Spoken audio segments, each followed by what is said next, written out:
Regresamos a Hielo para Todos mientras continuamos con la degustación de tremendas medialunas de este onomástico. ¿Qué opiniones al respecto? Un despelote. Es un espectáculo. Lo que yo amo las harinas. Posta me pondría a llorar de la emoción. Eso no era harina, Lara. Yo soy una persona que la comida la emociona mucho. Sí, se nota, está. Mirá cómo ¿Has llora. llorado? Está Sí. emocionada. ¿Alguna de vez verdad. has llorado de lo rico que era algo? Muchas veces. ¿Lloraste por comida? No me Muchas muero. veces. Pero Tipo, ¿cómo? Desde la comer teta. Yo estar tipo cenando, comer una hamburguesa que me había comprado que estaba muy rica y llorar de la emoción. No, te lo.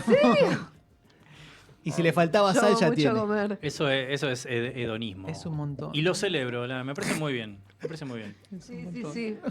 Bueno, ya o viste sea, hoy que te decía que llegás estabas a comer aburrida, con cómete una congoja. hamburguesa. ¿Qué? Llegás a comer con congoja, así como. Sí, sí, tipo. Sabroso Que amo congoja. mucho.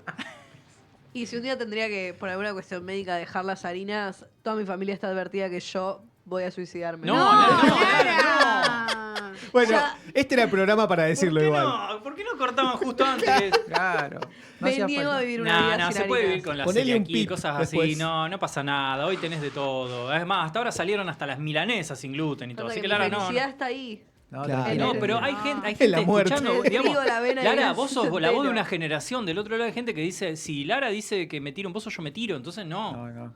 Claro, tenés Yo si que- estuviera en su ¿Estás seguro de eso? situación. Bien, vamos a sacarla rápidamente. Por favor. Nahue, si es necesario No, cortar no, el ya micrófono, está. manejalo vos. Qué No, por malo, suerte Lara. vamos a poner un poquito más Cortante serios que ¿Me corte, ahora. parece momento de hablar de censurarme en un momento en el que vamos a hablar de un Porque tema vamos a hablar de delicado? esas cosas, justamente, como para mostrar un poquito para que Tenés se razón. entienda. Después, obviamente, no se va a hacer ejercicio de eso. Never. Vamos a reflotar un poquito este 24M que nos atravesó a todos en nuestro país el día de ayer, ¿sí? Con 1 millón de personas en las plazas, en las calles de todo el país. Sí, no es solo Buenos Aires, recordemos eso. Y bueno, y nosotros, acá desde nuestro lugar, un día después, queremos aprovechar y continuar un poquito porque no hay nada más lindo que ejercitar la memoria. Siempre está bien hacerlo. No hay caso en el que no sea algo positivo. Innecesario. Y en este caso, como hablamos de cine, en serie, vamos a traer algunas peliculitas para recomendarnos y recomendarles. Sí, que pueden haberse pasado por alto. Algunas que merecen volver a mencionarse una y otra vez, porque siempre celebramos esto de, no importa, se dijo, bueno, se vuelve a decir. Así que invitamos acá a la mesa a compartir algunas historias dando vueltas. No sé si quieren que rompa el hielo, valga el juego de palabras, y empiezo con una que está en YouTube, ¿sí? Anoche la pude ver, que es En Retirada, una película del año 1984. No sé si la vieron, la conocen, tienen idea No al tengo respecto. ni idea. Bueno, suena. es una peli dirigida por Juan Carlos de Sanso, protagonizada por Rodolfo Rani, Julio de Gracia, Eda Bustamante y ni más ni menos que Gerardo Sofovich. Mirá, bueno. Tremenda, una película del año 84 filmada ahí, en los albores de la democracia, Claro. porque si salió en el 84 es porque se filmó antes, Eh. sin lugar a dudas está a pensarlo. Lógicamente. Y la idea de la peli, sí, las películas, para quien no sepa, 3, 4 años pueden estar filmándose, a veces más tiempo, así que por eso también es una película que nace con la democracia, pero está pensada desde antes. Y la película me pareció como interesante traerla en la mesa porque es bastante original en cuanto a la premisa, porque no es ni más ni menos que un tipo que era parte de lo que se denominaban grupos de tareas, un torturador, sí, un cómplice de este genocidio, que es el personaje El Oso de Rodolfo Rani, que cuando llega a la democracia está boyando. Sí, claro. Porque dejó de hacer lo que hacía, Sí, sí. por suerte, por supuesto, Claro. pero no fue juzgado, no fue atrapado, nada de todo eso, Quedó y queda desafectado. boyando en el Buenos Aires de principios de los 80, es una Buenos Aires como muy distinta a la que soy, Sí. saliendo de la boca del subte, recorriendo barcito, cantina y mirando como muy, muy desde lejos todo eso que está ocurriendo, que para él es horrible, ¿viste? Esa liberación, esa juventud, Sí, sí. ese Se poder de despertar mostrar... de la primavera, ¿no? Claro, una primavera argentina, por ejemplo, gente dándose beso en la calle. Y algo que a él ¿viste? Porque no es que él fue trabajador durante todo eso. No, Él era un tipo que compartía, compartía esos Ideales. ideales de mierda, ¿viste? Que tenían los genocidas. Entonces ese tipo que está boyando de repente es reconocido por alguien en el subte, como dice, este es el tipo que torturó y desapareció a mi hijo. No. Y hay una obsesión del personaje que lo reconoce, Julio de Gracia, ¿sí? Llamado Julio también, y lo reconoce Y se obsesiona con, bueno, yo lo voy a tener que encontrar, lo voy a tener que enfrentar, y al mismo tiempo todo eso que está ahí latente, este tipo que está dando vueltas va de un lado al otro, le dicen, bueno, escondete porque parece que te pueden llegar a encontrar o algo, y bueno, y recurre a lo que había sido su jefe, Gerardo Sofovich. Gerardo Sofovich, que en un papel, la verdad que... Pintado. Primero sabemos que era un villano. Bueno, Un acá ser del mal era. pero acá lo loco es que hace de un villano con formas mucho más Mirá. apaciguadas, lo cual Ok. no sé si no lo vuelve más monstruoso. Y sí. ¿Un villano bueno?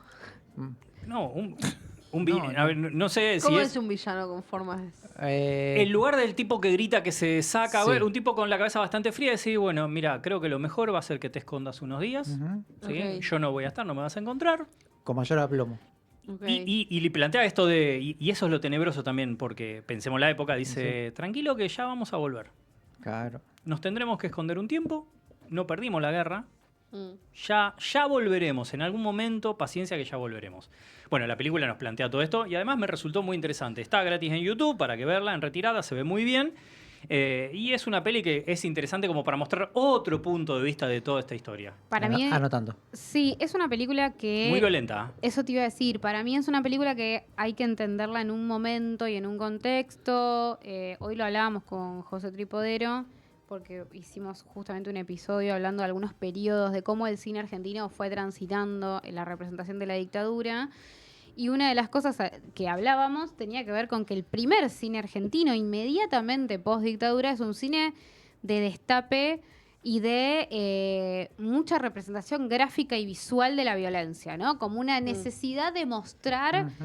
lo que era la tortura, una necesidad de La mostrar brutalidad. la brutalidad y de mostrarla de forma gráfica. Entonces nos vamos a encontrar en ese periodo del cine argentino con películas menos sutiles, películas menos profundas en términos de apuntar a lectura de capas, sino nos vamos a encontrar a películas muy directas De en impacto. de impacto, en donde dicen esto es lo que estaba pasando hasta recién, ¿no? Digo, y ahí encontramos, por ejemplo, La Noche de los Lápices, ¿no? Sí. Digo, películas que La vi en dos veces, no retirada. la puedo volver a ver. La Noche de los Lápices. Mira, para mí es fuertísima. Yo la veía todo el tiempo. Cuando No, estaba en, no, no, en pero- el colegio la veíamos muy seguido porque no solo para estas fechas, sino que después a veces nos daban a elegir si queríamos ver una película y como que siempre la veíamos, como que nos daba algo para charlar con nuestros compañeros, ¿no? Como que nos sentíamos re involucrados con esa película, con esa y con Crónica de una fuga. Pero digo, son películas que apuntan más al revelar lo Ujú. que pasó. Y es un poco lo que sucede, por ejemplo, yo en Retirada no la pude terminar de ver. Porque para mí era como demasiado. Claro. Era demasiado, escenas de violencia largas, Ujú. ¿no? Como muy perversas, muy pervertidas, muy retorcidas, que yo realmente ya no las tolero, no las trago, pero me parece que responde a eso, a ese momento, en un Sí. momento en el que por ahí se necesitaba tomar dimensión. Y el cine argentino fue muy veloz en ese sentido, Sí. ¿no? Como por eso hoy nos sorprendemos o nos llama la atención cuando hay otros cines de otros países que tuvieron historias violentas que recién por ahí 20 años después, 30 años después. Brasil lo está haciendo recién ahora, Brasil por ejemplo. Chile lo hizo ahora. hace algunos pocos años. Empiezan- España no se puede hacer todavía. Empiezan a decir, bueno, vamos con una Sí, representación tremendo. de lo que sucedió. Y un datito de color ahí para agregar a la recomendación de retirada es que hay muy poco diálogo. Es muy, muy mira. silente la película. Y la hace más violenta de Sí, alguna sí, manera claro. también. Así que nada, esa es mi primera recomendación. Bueno, ¿quién quiere seguir? Yo tengo una recomendación, si quieren, que es de un documental que vi el año pasado, que me lo hicieron ver para la facultad y quedé un poco flasheada, que es Los Rubios. Lo De hablé con Albertina Vicky Carri. también. Sí. En el momento en el que lo vi, Los Rubios es un documental de Albertina Carri, en donde vamos a ver a ella como directora en la búsqueda de encontrar información sobre sus padres ambos desaparecidos durante la dictadura militar.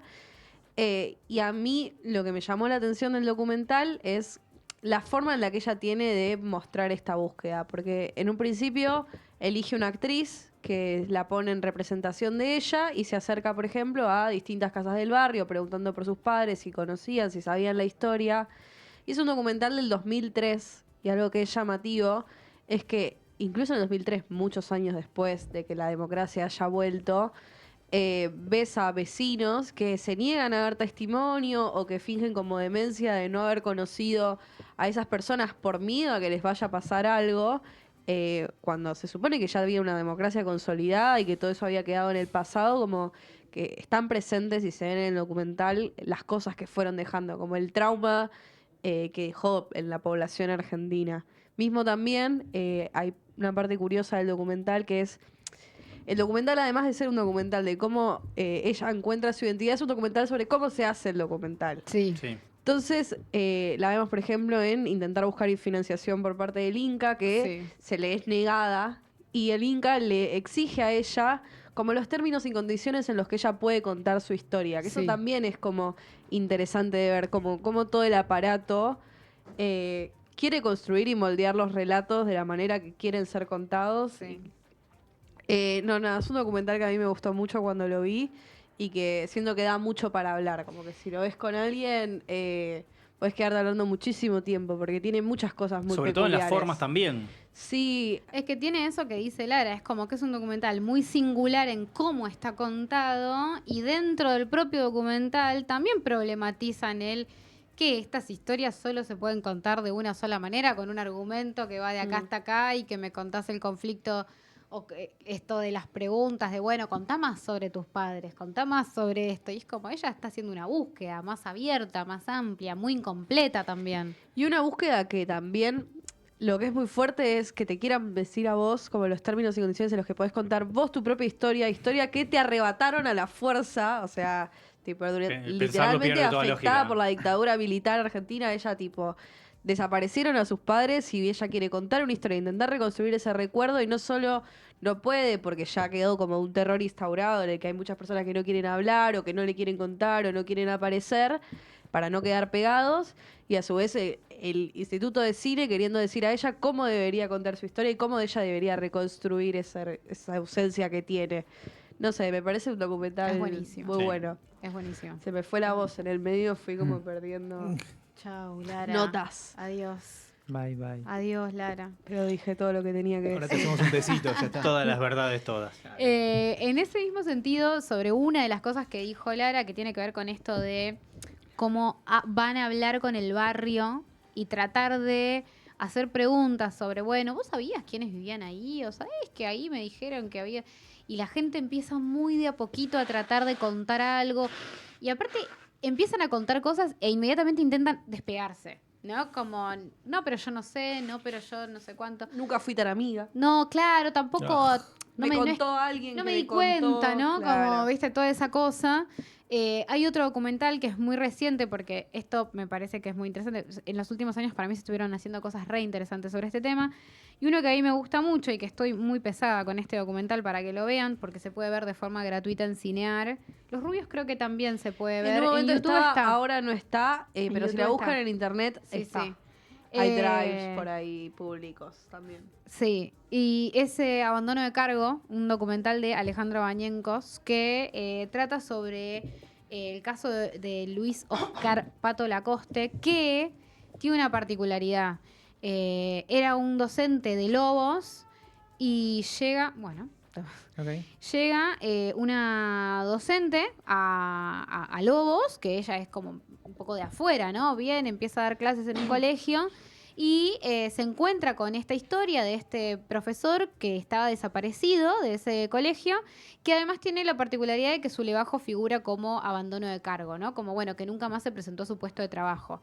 Y hay un trabajo de la democracia y demás, que es tratar de que esos papeles también figuren como corresponden. Es decir, él no abandonó su cargo, no dejó de ir a trabajar, fue desaparecido, fue secuestrado. Entonces, en el trabajo de ella de poder desenredar un poco esta historia y tratar de darle otro cierre a ese legajo, termina descubriendo que por qué la comunidad educativa estaba tan callada sobre este tema, por qué ese colegio nunca hablaba sobre este docente y sobre esa historia. Y es porque básicamente un grupo de padres de esa comunidad educativa había mandado una carta denunciando a este docente por la forma en la que daba sus contenidos, sin considerar claramente o considerando que el daño iba a ser mucho menor, es decir, no sé, lo iban a dejar sin trabajo o algo por el estilo. O sancionar. O lo iban a sancionar, o lo iban a impedir de que dé los contenidos, a suspender o lo que fuese, como claramente creyendo que las consecuencias no iban a ser las que fueron. Este docente termina siendo secuestrado y desaparecido, y al día de hoy sigue desaparecido. Entonces, este documental lo que hace es ir desde el hoy a hablar con esa comunidad educativa y a decir, bueno, este hombre desapareció, vos fuiste su alumno, y de repente, ¿qué pasa con esos alumnos que hoy son grandes, que en ese momento eran chicos, que además eran chicos a los que por ahí les decían, el relato era, se fue a pescar y no volvió, y había chicos que eran sus alumnos, en Lobos, que eran vecinos, y que habían visto que pasó un auto y se metió en la casa y se lo llevó de su casa. O sea, los chicos sabían algo de lo que había pasado. Y muchos de esos chicos, hoy adultos, en el documental se encuentran cara a cara con sus propios padres, enterándose que fueron sus padres los que firmaron esa carta, por ejemplo. Y que me parece que es un documental fundamental y muy interesante para pensar en cuál fue la participación civil dentro de la dictadura, ¿no? Como estas cosas no pasan sin que la población civil mire para otro lado, ¿no? Y ya sea por miedo, por culpa, por opresión, por lo que fuese, por complicidad, digo, hay un abanico de posibilidades. Pero la población civil formó parte de ese momento. Hay una cosa de que mucho tiempo se intentó saldar eso con él, yo no sabía. Y el yo no sabía muchas veces cerró discusiones, ¿no? Como, bueno, listo, entonces si vos no sabías no te pregunto más nada. Y a veces hay mucho por decir, aunque no supieras, ¿no? Siempre hay un rumor, una participación, un algo. Y me parece que los documentales del último tiempo estuvieron tratando de destapar un poco esa olla.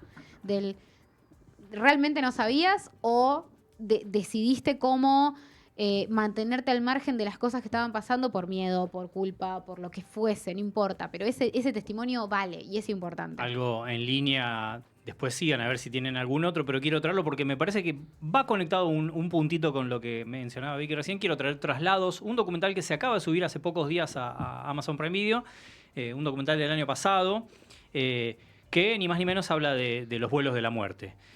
Por un lado, de lo que decía Vicky, hay algo interesante porque en distintos puntos de este documental que se abordan es como es imposible que no se vea desde el balcón de una casa, es imposible que no se sepa, porque uno a veces tiene en imaginario la ESMA como un lugar vacío lleno de gente secuestrada, y era una escuela que estaba funcionando llena de alumnos, llena de gente que entraba, proveedores, entraban, salían, el barrio alrededor. Se hacían incluso fiestas. Se hacían fiestas, Claro. todo eso, ¿sí? Por un lado. Pero es interesante de Traslados cómo empieza, porque con una premisa que marca el tono del documental, que es un policial de investigación, dice, en el Río de la Plata, en las costas de Santa Teresita, costa atlántica y en Uruguay, empiezan a aparecer cuerpos. En la costa, un día te aparecen 14 cuerpos mutilados, y los diarios de la época tienen que decir que tal vez era una orgía que estaba en alta mar y los cuerpos llegaron hasta acá. Empieza a haber un montón de cosas, y todo eso como disparador, que me parece terrible, terrorífico, empieza a abordarse justamente la investigación hasta llegar, y no nos olvidemos que los vuelos de la muerte son algo que no es que se supo siempre. Sí, hay algo se podía dar vueltas al caso, pero fue la aparición televisiva de Adolfo Silingo que dijo existían vuelos de la muerte y funcionaba así, así y así. Y este documental lo que va haciendo es conectando a modo de investigación punto por punto hasta encontrar cuáles son los aviones que se utilizaban, cuáles eran los días y horarios. De hecho, mirá qué loco que es el mundo, que los miércoles a esta hora empezaban a organizarse lo que van a ser los miércoles a la madrugada, a la noche, los vuelos de la muerte acá en Aeroparque, en la ESMA, en distintos puntos, por ejemplo en Campo de Mayo y otros lugares. Y lo que hacía era encontrar, bueno, qué avión se usó, qué horarios, qué días. La irregularidad, es decir, estos aviones no son de largo vuelo. ¿Y por qué tardan 2 horas y media en llegar, no sé, de la ESMA a Aeroparque? Bueno, hay algo irregular. ¿Quiénes eran los pilotos en ese día y horario? Bueno, empieza a conectar tantos puntos que es inevitable, ineludible decir, bueno, se está tratando de todo esto. ¿Sí? Y ese documental me parece hoy, de lo más reciente que ha salido, uno de los más indispensables. Y está bueno Traslados. porque también destapó como el agujero de qué es de esta gente ahora, ¿no? Muchos de me sale choferes, pero no Los se dice. pilotos. Los pilotos de estos vuelos. Hace poco me salió una nota de que uno era vecino mío. Y iban entrevistando a la gente en la calle preguntándole, ¿vos sabías que vive acá y que tiene prisión domiciliaria y puede salir 3 veces por semana a hacer aquagym? Era un loco y la gente Bueno, enterándose en ese momento que una persona que había sido piloto de uno de los vuelos de la muerte vivía en tu casa y te lo y puedes hay un cruzar dato- yendo a Y no hay existe un dato forma que no clave. sepan los pilotos, no existe manera. No, No, te no, muestran obvio. cómo es el avión y están acá. Claro. O sea, no hay forma. Y eso también es algo a veces que necesitas verlo para entender como las dimensiones de las cosas. Y hay otra cosa que se sospecha, muy probablemente que sucediera, pero todavía no está como comprobado y no hay ningún acusado por esto, pero es que hubiera pilotos que cumplían horas de vuelo con eso. Entonces es probable que haya pilotos de vuelos comerciales que hayan acreditado horas de vuelo con los vuelos de la muerte. Entonces, hay como todavía muchas cosas por seguir investigando. Ese documental es muy bueno y para mí siempre recomiendo lo mismo, que es el podcast Skyvan sobre los vuelos de la muerte, que también es muy interesante porque también habla sobre la investigación de Miriam Lewin para justamente dar con estos aviones como el avión físico, no solamente con saber que había aviones, es dónde están esos aviones. Y gracias a esa investigación hoy hay uno de esos aviones en la ESMA exhibiéndose y otros que están como también bajo investigación. Hay uno en Camino de Cintura que me impresionó mucho cuando en el documental no está justamente porque está todavía en investigación eso, pero hay un avión que está en Camino de Cintura al borde de la ruta y es muy visible y es muy llamativo y todo, y yo lo veía todos los días porque vivía ahí nomás, y gracias al podcast me enteré que era un avión que es muy probable que haya sido también parte de los vuelos de la muerte. Es como muy, muy duro escucharlo. Porque era una atracción para los más chicos. Nosotros Claro. pasábamos todos los días por ahí. Mira, ahí hay un avión. Avioncito. Exactamente. Pero bueno, no sé ustedes qué... Bueno, yo le habíamos comentado recién que, bueno, sí, La Noche de los Lápices, y Sí. ¿por qué puntualmente? Por dos motivos. Es una película de Héctor Olivera Sí. del 86, porque, bueno, van a ver una película que es el secuestro justamente de los estudiantes en las noches, con esos Falcons y, bueno, todo lo que sucede, que es realmente muy, muy, muy triste, muy terrorífico, y es imposible que no te dé miedo todo eso que sucede ahí. Y porque yo tuve varios docentes, yo estudiaba en la facultad en la FADU, allá en Ciudad Universitaria, y de hecho Ciudad Universitaria nace como un proyecto justamente de tener todas las facultades en el mismo lugar. En la época que estudiaba yo habían solamente dos accesos nada más a la facultad, Sigue habiendo. y parte de la planificación, sí, pero uno estaba cerrado, solamente puedes entrar y salir por un solo lado. Y uno empieza de a poco como a interiorizarse, ¿no? En la construcción, en buscar cómo son los planos y demás. Y cuando vas abriendo con docentes que están hace muchísimo tiempo, te empiezan a contar historias, te empiezan a contar de que por qué está cerrado el lado justamente de que va a Panamericana y solamente se accede por lo que es Alcorta. Y que, bueno, cuál era el plan, por qué no está terminado y nunca se terminó, lo que es el último pabellón. Entonces, cuando empieza, que está estudiando ahí y vas todos los días y te empiezan a contar de que, bueno, que era un plan mucho más grande para tener a todos los estudiantes en un mismo lugar, controlados, y si había cierta necesidad de ir y cercarlos, no tenían por dónde salir, y literalmente no tenés por dónde salir porque tenés el río del otro lado. Claro. Uf. Y empezás a ver las construcciones, empezás a ver cómo son los pabellones por dentro, las estructuras y demás. Lo mismo que la Facultad de Medicina y varios edificios que fueron construidos en esa época y que fueron remodelados sobre todo, como un sistema de túneles que también hay que conecta ciertas universidades y ciertos lugares. Todo planificado. La escuela acá tenemos cerca, la técnica que está acá atrás, también tiene túneles que se conectan con otros lugares. Y bueno, todo justamente con estas maniobras de los militares de ese momento, que era atacar y tener controlado sobre todo a los estudiantes.